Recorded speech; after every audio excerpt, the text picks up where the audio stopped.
ગામડે ગામડે વિચરણ કરવા જાય તો ગઢડા મહારાજ 30 વર્ષ રહેલા અને ગઢડાથી વડતાલ જતા અહીંયા આગળ અનેક વાર આવેલા, 60 વાર આવેલા. અને ત્યાં આગળ સંતો ગામડે ફરી અને ગઢડા આવતા હતા તો મહારાજ ઘોડી ઉપર અહીંયા આગળ આવ્યા. અને સંતો એ વખતે બીજો કોઈ તો વ્યવહાર નતો, ગાડા અને કાં તો ચાલતા આવવાનું હોય. તો એ બંનેનું મિલન થયું તો મહારાજે સંતોએ ભગવાનને દંડવત કર્યા, તો ભગવાને સામે સંતોને દંડવત કર્યા.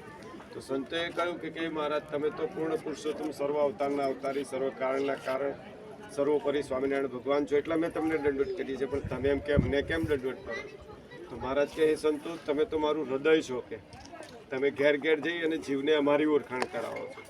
એટલે પોસ્ટરે છે, આમ મોટો ફોટો લગાવેલો છે. અને એ દંડવત લીલાસ્થાનની છત્રી છે. અને બાજુમાં આવી રીતે જ છે, વન વિચરણ છે આખું.